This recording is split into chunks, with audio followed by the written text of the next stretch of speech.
Bueno, buenas tardes. Seguimos entonces con las jornadas después de un receso un poco largo. Tengo el honor de presentar a, no sé cómo decir, pero a la doctora Ilse de Wech, que es médico pediatra y nefróloga, una nueva nefróloga dentro del plantel, ¿verdad? Que va a presentar infección urinaria en la infancia, una puesta al día, y que para mí, como ex compañera docente de ella, es un honor escucharte realmente. Bueno. Adelante, Ilse.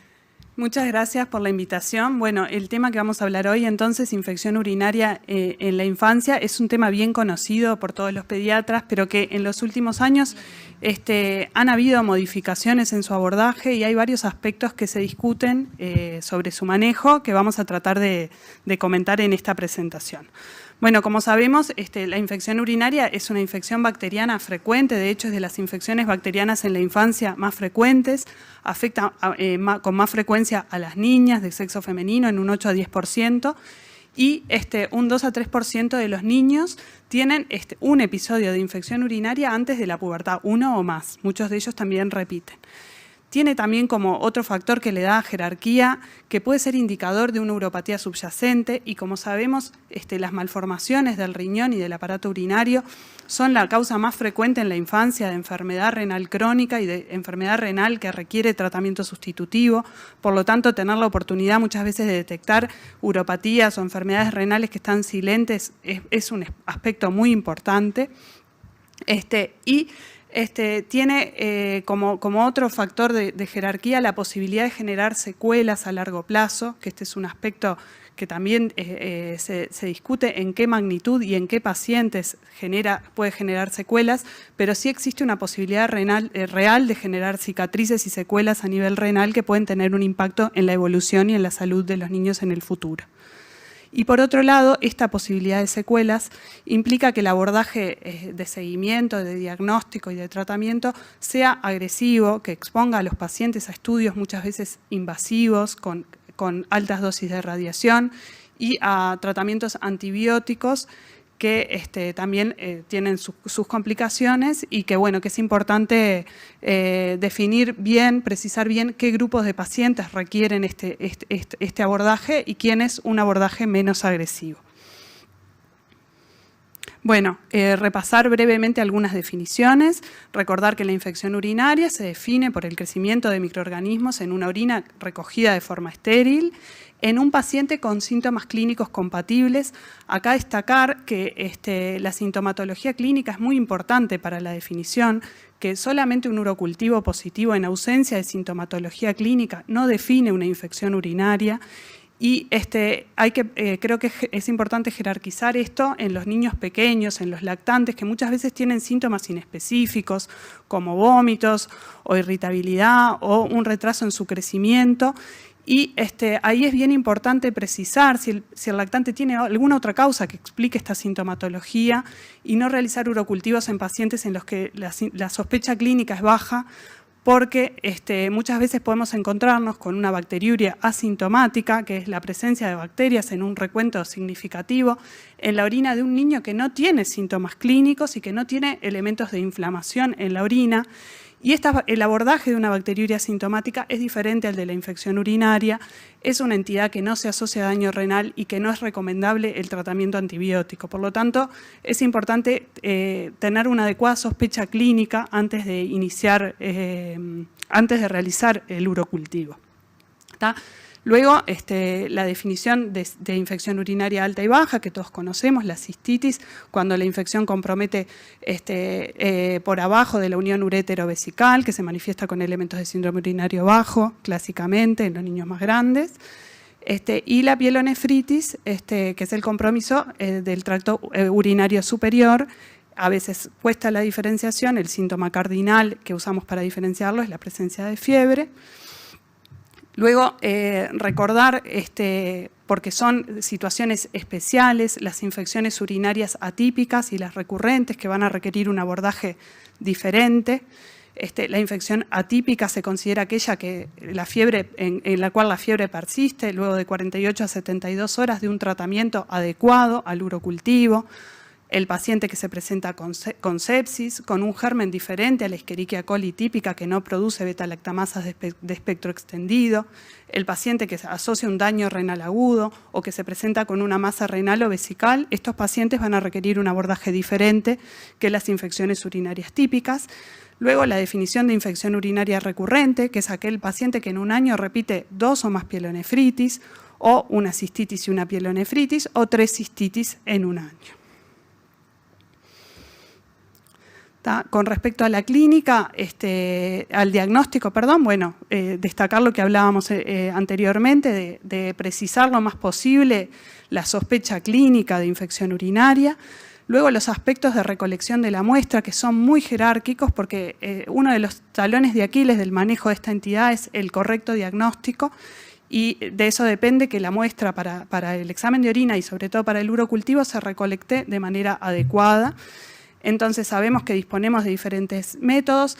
La técnica de chorro medio sigue siendo de elección tanto para pacientes que controlan esfínteres como no, siempre que logremos que la recolección sea adecuada, con una adecuada higiene de genitales. Recordar que hay que hacer una retracción del prepucio o separación de los labios en las niñas. El cateterismo vesical y la punción suprapúbica se reservarían porque son procedimientos que tienen cierta invasividad y requieren un operador entrenado en realizarlos. Estos se reservarían para situaciones de urgencia en niños que no controlan esfínteres, y recordar que la bolsa colectora no está recomendada para el diagnóstico de infección urinaria por la alta tasa de contaminación. La sospecha del diagnóstico la realizamos tomando en cuenta la presencia de leucocituria y de nitritos en la orina. Sabemos que la leucocituria tiene una alta sensibilidad para el diagnóstico, pero acá es interesante destacar que si bien, por ejemplo, la Academia Americana de Pediatría considera la presencia de leucocitos como un requisito para el diagnóstico, existe un 10% de pacientes en los que los leucocitos son negativos. Y en esos pacientes, si tienen una clínica compatible, si tienen factores de riesgo, en esos pacientes, de todos modos, hay que realizar un urocultivo. Y bueno, y los nitritos que sabemos que requieren de bacterias que reduzcan los nitratos, que requieren permanencia en la vejiga y que tienen una sensibilidad que es más baja, en torno al 40-50%. El otro aspecto interesante es con respecto a los puntos de corte de recuento bacteriano. Sabemos que para definir clásicamente infección urinaria se definen los puntos de corte según el método de recolección de la orina. Cuando la recolección es por chorro medio se considera un recuento significativo, más de 100.000 unidades formadoras de colonias. Cuando es por cateterismo, 10.000, y cualquier recuento cuando es por punción suprapúbica. Sin embargo, es importante considerar que a veces recuentos más bajos, también en situaciones de alta sospecha clínica, cuando se trata de un único germen en un niño con una orina patológica, también pueden ser indicadores de infección urinaria. Entonces, bueno, también considerar esas situaciones en las que puede haber un recuento menor y de todos modos llegar al diagnóstico. Y lo último a destacar con respecto a este aspecto es que la muestra debe procesarse rápidamente, no puede estar más de 4 horas a temperatura ambiente. Si no podemos procesarla rápido, refrigerarla y por un máximo de 24 horas. Bueno, con respecto a la etiología, como sabemos, Escherichia coli es el germen que produce la mayoría de estas infecciones, alrededor del 90% de las infecciones urinarias no complicadas. Hay otras enterobacterias que también producen con menos frecuencia y aumenta su frecuencia en pacientes con infecciones urinarias con un tracto urinario patológico, que son las otras enterobacterias como Klebsiella, Proteus, más raramente Pseudomonas.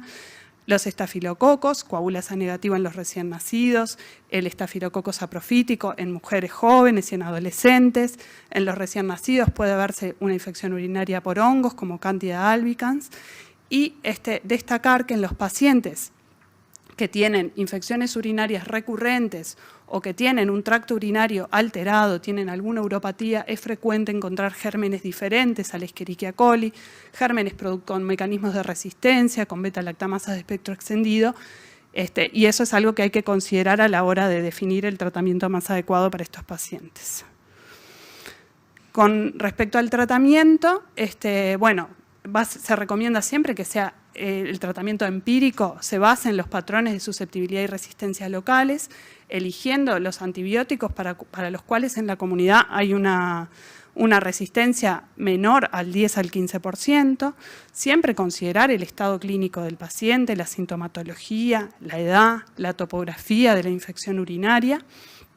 Y otro aspecto que hay que considerar es la historia médica previa de este paciente. Si es un paciente que tiene una vía urinaria patológica, si es un paciente que estaba en quimioprofilaxis, en ese caso vamos a considerar que esta infección urinaria que cursa probablemente sea resistente al antibiótico que usábamos para quimioprofilaxis.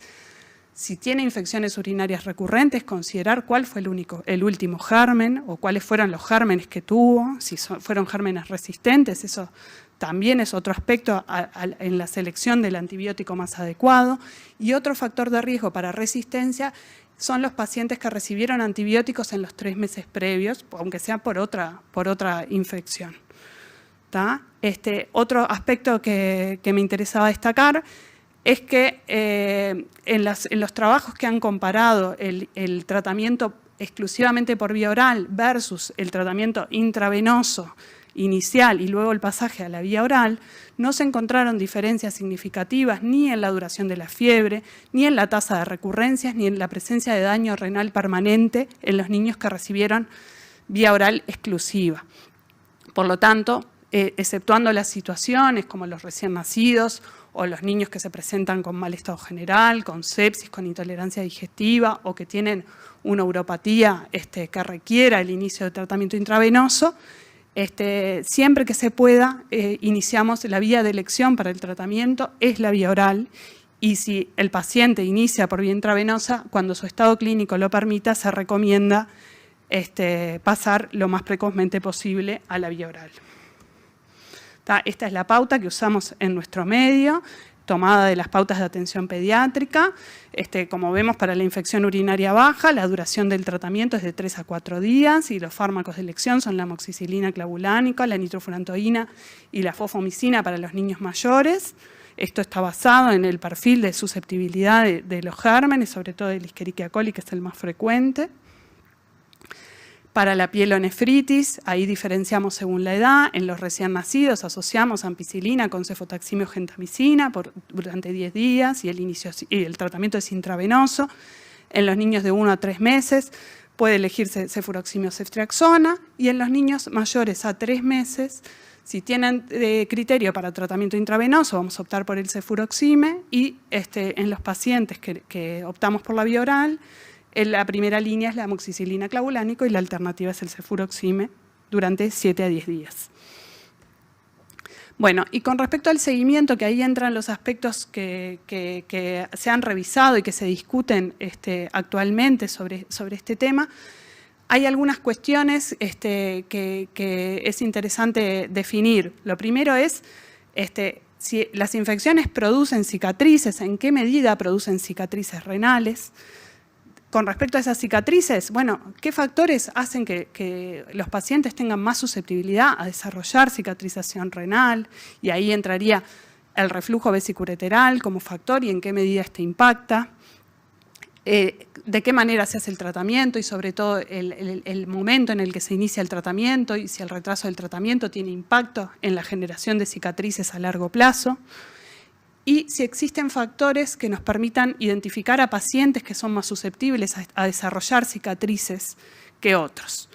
Luego, ¿qué medidas son efectivas, si existen y cuáles, para evitar la cicatrización? Y ahí, ¿qué impacto tiene la quimioprofilaxis antibiótica? Y si hay algún otro tratamiento, que ahí son perspectivas nuevas o relativamente nuevas, que hablan de los tratamientos antiinflamatorios, dirigidos a evitar la inflamación y la cicatrización renal. Y por último, evaluar qué significado tienen esas cicatrices en tanto a largo plazo si producen efectivamente enfermedad renal crónica, hipertensión o complicaciones del embarazo, que son complicaciones que clásicamente se atribuyen a las infecciones urinarias recurrentes y a la nefropatía cicatrizal. Bueno, estos son aspectos que están en discusión actualmente, el impacto que tienen estas cicatrices en la evolución de los pacientes a largo plazo. Este es un trabajo que es una revisión sistemática de la literatura que evaluó 4.891 pacientes menores de 18 años y lo que evaluaba era los hallazgos en el centellograma con DMCA, que sabemos que es el gold estándar para evaluar la lesión parenquimatosa aguda y también la cicatrización renal. En este trabajo vieron los hallazgos que ocurrían en la etapa aguda, en los primeros 15 días, y luego de 5 meses de presentada la infección urinaria. Y encontraron que un 57% de los pacientes tenían un centellograma alterado en la etapa aguda y un 15% tenían evidencia de aparición de nuevas lesiones de cicatrización a los 5 meses en el seguimiento. Globalmente encontraron en este trabajo un 25% de reflujo vesicureteral, que es bastante concordante con otros trabajos que describen que en los niños con su primera infección urinaria entre un 20 y un 40% tienen reflujo, eso está bastante establecido. Y de los pacientes con reflujo, destacar que una minoría, un 10%, tienen reflujo de alto grado, y el resto son reflujos leves. Y bueno, y en este trabajo lo que encontraron es que los pacientes que tenían reflujo vesicureteral, esos tienen un riesgo mayor de desarrollar una cicatriz en la etapa aguda, una lesión, una pielonefritis con un centellograma alterado en la etapa aguda y un riesgo de 2.6 veces mayor de desarrollar cicatrices. Y también otro aspecto importante es que los pacientes con reflujos de grados mayores, con reflujos dilatados, tenían 2 veces más riesgo de desarrollar cicatrices que aquellos que tenían grados menores de reflujo. Bien. Bueno, considerando entonces la importancia que tiene el reflujo como un factor de riesgo para desarrollar cicatrices y que este es mayor, cuanto mayor es el grado de reflujo, lo siguiente que surge es ¿qué impacto tiene el tratamiento quimioprofiláctico de estos pacientes para prevenir las cicatrices? Que sabemos que es el tratamiento que clásicamente hacemos en los niños con reflujo. Y acá este estudio, que es el RIBUR, es un estudio multicéntrico, randomizado, controlado con placebo. Es un estudio con 607 niños incluidos que tenían reflujo grado 1 a grado 4 primario que se diagnosticó en su primera o segunda infección urinaria. Y lo que hicieron fue aleatorizar a estos pacientes a recibir tratamiento quimioprofiláctico y a otros placebo. Y se les hizo un seguimiento por 2 años. Encontraron entonces que había, las recurrencias se disminuían en un 60% en este grupo de pacientes con reflujo, en el grupo que recibía quimioprofilaxis comparado con el grupo placebo. Y un aspecto interesante es que los pacientes que además de reflujo asociaban disfunción vesical e intestinal, estreñimiento, en esos pacientes el impacto del tratamiento quimioprofiláctico en evitar las recurrencias era mayor. Como outcome secundario de este trabajo evaluaban la cicatrización renal y en este aspecto no encontraron una diferencia en el grupo que estaba en quimioprofilaxis con respecto al grupo que recibió placebo. Acá vemos las características basales, vemos que las cicatrices renales, tanto basales como las nuevas, en realidad vieron que tienen las 2 tablitas con cicatrices basales y cicatrices nuevas, fueron más frecuentes en los niños de mayor edad, en los pacientes que tenían hidronefrosis y en aquellos con mayores grados de reflujo. Y acá lo que vemos es cómo las nuevas cicatrices ocurrieron con la misma frecuencia, con una diferencia no significativa en el grupo que recibió quimioprofilaxis con respecto al grupo placebo. Bien. Y después, la otra medida, que además de la quimioprofilaxis, la otra que se ha evaluado como medida importante para prevenir la cicatrización es el inicio precoz del tratamiento antibiótico. Acá voy a mostrar este trabajo que lo que hizo fue incluir a los pacientes de este trabajo que mencioné previamente, que es el RIBUR, que tiene 607 niños con reflujo, y también el QUTI, que es un estudio de niños sin reflujo, de 2 a 72 meses, luego de su primer o segunda infección urinaria, y que se siguieron en forma prospectiva por 2 años. Lo que hicieron con estos pacientes fue indagar la duración en horas de la fiebre previo al inicio del tratamiento. Hicieron un centellograma al inicio, en agudo, durante el episodio de infección urinaria, y repitieron este centellograma en busca de cicatrices a los 2 años. Y encontraron una asociación significativa con la demora del inicio del antibiótico con el desarrollo de cicatrices. Acá vemos que eran 482 niños, de los cuales un 7,2 en este trabajo desarrollaron una nueva cicatriz, y que la duración media de la fiebre en los niños que agregaron una cicatriz fue de 72 horas comparado con 48 horas como duración media en los niños que no agregaron cicatriz. Y estimaron un riesgo de 0,8% de cicatrización, de aumento del riesgo de cicatrización por cada hora que se demoraba el inicio del tratamiento antibiótico. ¿Tá? Bueno, y el siguiente aspecto que es importante, viendo que existe un riesgo real de cicatrización en los niños, sobre todo en este grupo de pacientes, en algunos pacientes más que en otros, en los que tienen reflujo y sobre todo alto grado, en aquellos que tienen disfunciones vesicales e intestinales. Y la siguiente pregunta es si hay algún otro factor, como factores de susceptibilidad individual, que favorezcan la aparición de cicatrización renal, considerando que hay solo un subgrupo que desarrolla cicatrices. Entonces, mucha de la investigación reciente se ha enfocado en evaluar qué papel tiene la respuesta inmune del huésped en el desarrollo de estas cicatrices, considerando que existe un balance entre la respuesta inflamatoria, que es adecuada y necesaria para eliminar bacterias, pero que si esta es excesiva, produce un daño renal. Y ese balance puede modificarse por factores que dependen del huésped y tal vez puedan ser modificables. ¿Tá? Como factores de susceptibilidad individual tenemos algunos que no son modificables. En las niñas, las características anatómicas que favorecen las infecciones y que explican que las niñas tengan una mayor frecuencia de infecciones urinarias, ¿tá? La uretra corta, la proximidad del ano a la uretra, estos son factores anatómicos que favorecen que las niñas tengan mayor frecuencia de infecciones urinarias.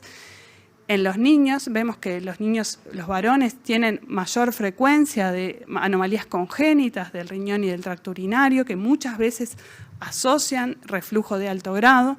Y el otro factor implicado es la testosterona, que se ha visto en modelos experimentales que determina mayor inflamación y puede explicar una mayor severidad en los varones.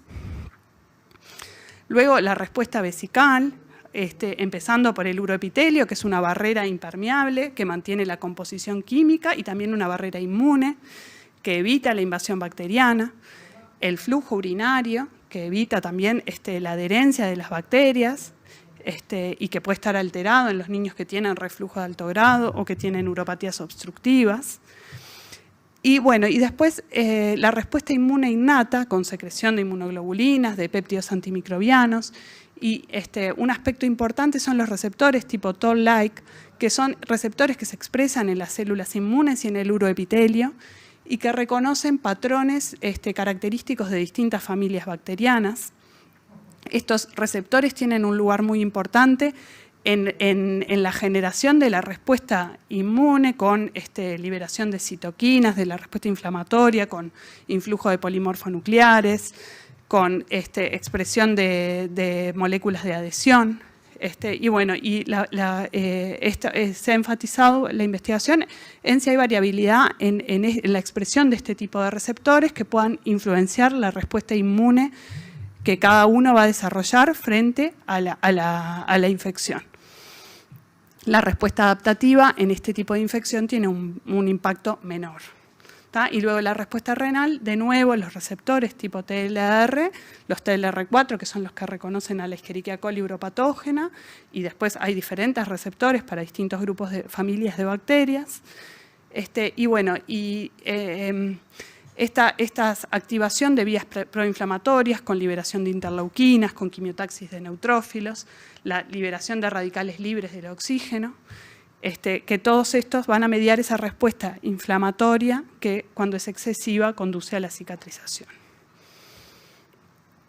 Y las perspectivas van hacia la búsqueda de diferencias o mutaciones en la expresión de en estos receptores y en los receptores de la interleuquina 8 que conduzcan a un aumento de la respuesta inflamatoria con mayor liberación de radicales libres, con liberación de enzimas lisosomales y como propuesta encontrar tratamientos que puedan modular esta respuesta inmune y con esto evitar este daño parenquimatoso. Como en esta línea de pensamiento se han hecho estudios con corticoides durante la etapa aguda de la pielonefritis que han mostrado un impacto por ejemplo, este ensayo doble ciego controlado con 84 pacientes, que en realidad son un grupo bajo de pacientes, que lo que hicieron fue aleatorizarlos para recibir antibióticos con metilprednisolona o antibióticos y placebo durante la pielonefritis y encontraron una diferencia significativa en el desarrollo de cicatrices en el centellograma 6 meses después.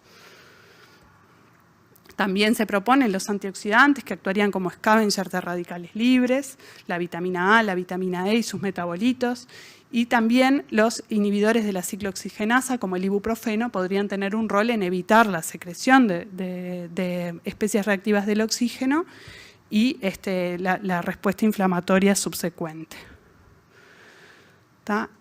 Bueno, entonces lo que uno puede que surge como duda ante estas evidencias es, bueno, también es necesaria esta respuesta antimicrobiana para eliminar la infección y debe existir un balance entre una respuesta adecuada que permita eliminar la infección y la respuesta antiinflamatoria de reparación. Y como la tendencia va hacia tratar de encontrar perturbaciones en este balance mediante biomarcadores del sistema inmune, mediante secuenciación genómica que permitan identificar a los niños que van a precisar, porque tienen mayor respuesta inmune, que van a precisar un tratamiento inmunomodulador y también en qué momento, permitiendo el clearance de la infección y previniendo las cicatrices. Bueno, factores de virulencia bacterianos son otra cosa que es por todos bien conocida. Bueno, y el siguiente aspecto que habíamos mencionado cuando definimos de qué cosas nos íbamos a referir es qué significado clínico tienen estas cicatrices que vimos que pueden producirse, sobre todo en grupos más seleccionados de pacientes, en tanto productoras de enfermedad renal crónica, de hipertensión arterial o complicaciones del embarazo, que son las complicaciones clásicamente atribuidas a la nefropatía cicatrizal.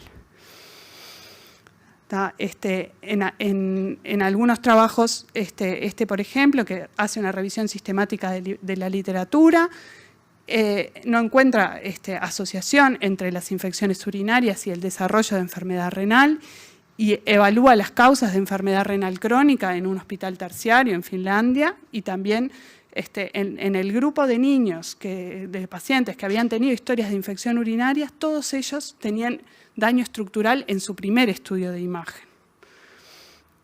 Lo mismo en este otro trabajo que también evalúa las consecuencias a largo plazo de las infecciones urinarias durante la infancia. Y también no logra establecer una asociación entre las infecciones urinarias y el desarrollo de enfermedad renal crónica, hipertensión arterial y complicaciones del embarazo. Esto destacando que esta asociación no se encuentra en pacientes que tienen una función renal normal y tienen un parénquima renal normal al inicio. En ese grupo de pacientes, el impacto que tienen las infecciones urinarias en el desarrollo o la cicatrización en el desarrollo de enfermedad renal crónica no está bien establecido. De todos modos, este es un aspecto que se mantiene en discusión porque existen heterogeneidad de estudios, de criterios de inclusión. Entonces, no es un aspecto que esté completamente resuelto, el impacto que tienen a largo plazo estas cicatrices en el desarrollo de enfermedad renal progresiva. Sí se sabe que en los pacientes que tienen parénquima renal normal al inicio, lo que más impacta en el declinamiento funcional en la evolución es la función y las características estructurales al momento de la presentación.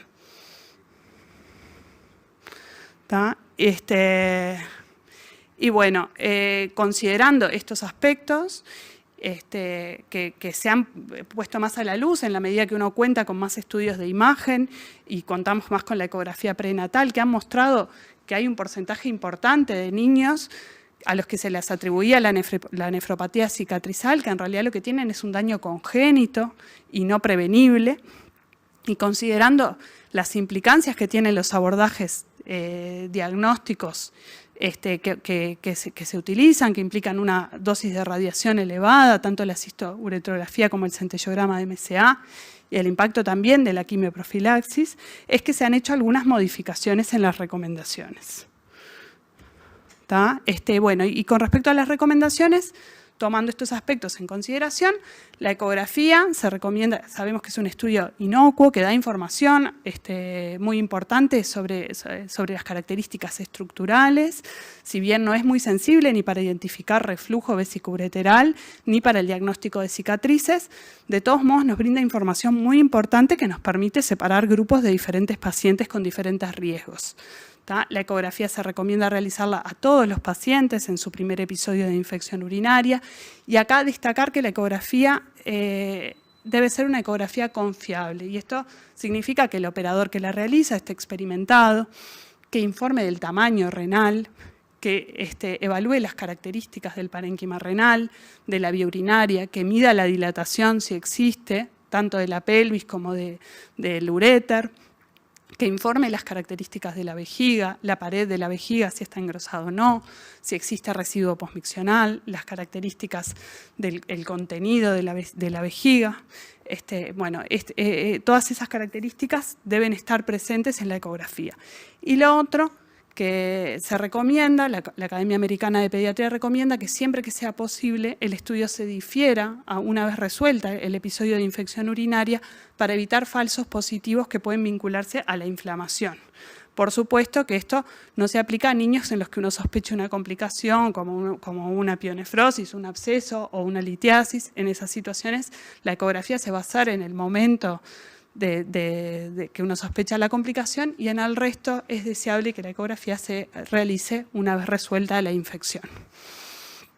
Con respecto a otro aspecto que en algunas guías, en otros medios, recomiendan que los niños que tienen ecografías prenatales durante el embarazo, en esos podría evitarse la ecografía en el primer episodio de infección urinaria. En nuestro medio se considera, viendo que no todos los embarazos cuentan con todas las ecografías, que no siempre la exactitud con la que se mira la vía urinaria y el parénquima renal es adecuada, entonces se considera y se recomienda que, aunque tengan los estudios realizados en el embarazo, de todos modos se haga una ecografía en el primer episodio a todos los pacientes. Y bueno, y en el paciente que tiene un primer episodio de infección urinaria con buena respuesta al tratamiento y con una ecografía renal y vesical confiable y normal, se recomienda realizar la cistouretrografía solo a los niños menores de 1 año. Y en los pacientes que tienen reflujo se hace un centellograma con DMCA. En los niños de 1 año o mayores no se realizaría en principio fuera de la ecografía ningún otro estudio. Con una ecografía normal, como vimos, son los pacientes de menor riesgo de cicatrización y de daño vinculado a esa cicatrización, por lo tanto se detendría ahí el algoritmo. Esto es tomado de la Sociedad Argentina de Pediatría, y acá vemos las recomendaciones que tenemos en nuestro medio, que son similares. Se hace la cistografía a los menores de 1 año, los que por supuesto que tienen infección atípica recurrente o que tienen una ecografía patológica, y el centellograma para los pacientes con reflujo, que ya vimos esa asociación con mayor riesgo de cicatrización, con infección recurrente o con infección atípica. Y en los menores de 6 meses está expresada esta recomendación, pero es un punto que puede ser discutido y puede individualizarse.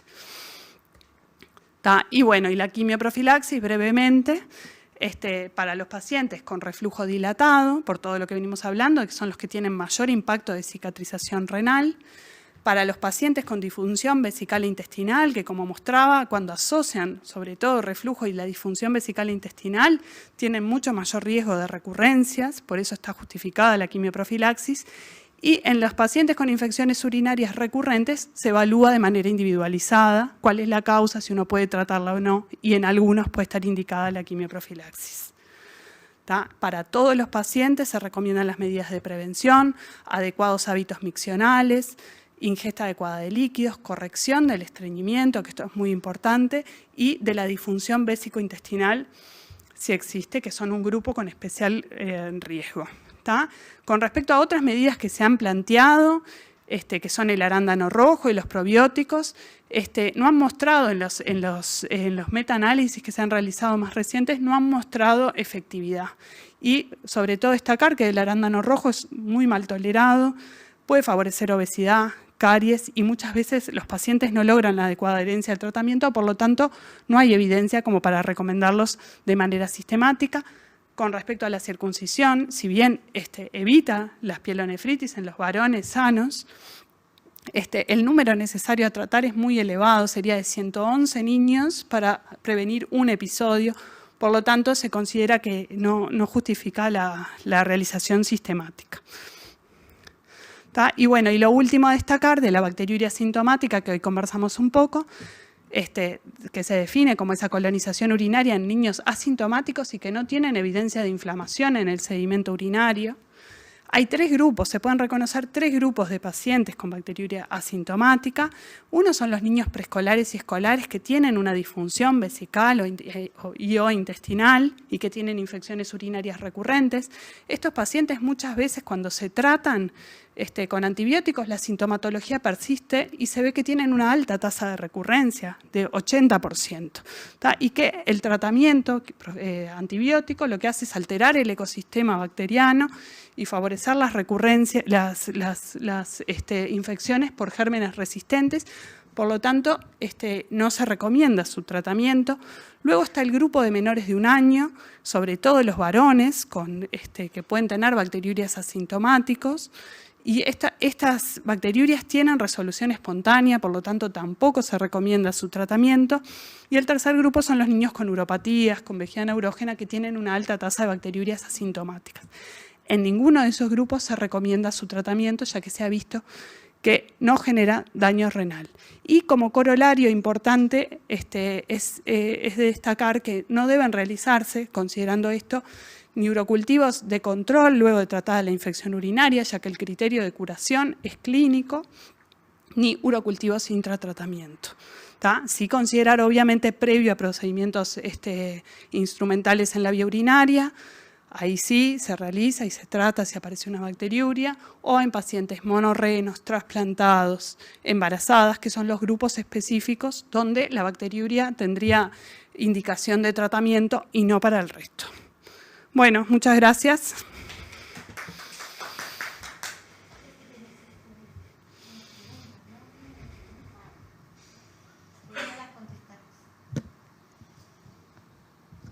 ¿Te las lea? ¿Cómo debemos seguir? La primera dice, ¿cómo debemos seguir en la bacteriuria asintomática con 100.000 unidades de bacterias formadoras de colonias? Bueno, lo que decíamos, la bacteriuria asintomática se define como un recuento significativo de bacterias en la orina. Por lo tanto, si es un paciente asintomático y su orina no tiene nitritos, no tiene leucocitos, o sea, no hay evidencia de inflamación en la orina, ese paciente no debe tratarse y no hay que hacerle urocultivos. A veces pensamos, bueno, lo repetimos, si el paciente no tiene síntomas no tenemos que hacer urocultivos porque después nos enfrentamos con esas situaciones en las que es difícil muchas veces optar por una conducta expectante y no tratar. Entonces creo que es bien importante no realizar urocultivos cuando no hay una indicación clínica clara. Bueno, la cistografía, como hablamos, está indicada entonces para los menores de 1 año, para los niños con infecciones urinarias atípicas, recurrentes, con ecografías patológicas. En esos casos se realizaría la cistografía. En los niños mayores con ecografía normal no estaría indicado realizar cistografía de acuerdo a las pautas actuales. Y la otra dice, en los niños y niñas sanos mayores de 5 años con su primera infección urinaria baja, también se debe realizar siempre una ecografía de aparato urinario. Bueno, en principio es un estudio inocuo, no invasivo, que podría realizarse. Es cierto que en los niños mayores es una infección frecuente y que muchas veces no asocia, si no es recurrente, no necesariamente asocia ninguna anomalía en el aparato urinario, así que tal vez ahí puede considerarse caso a caso. Bueno, muchas gracias. Muy bien, te felicito. Muy buena la presentación, la verdad.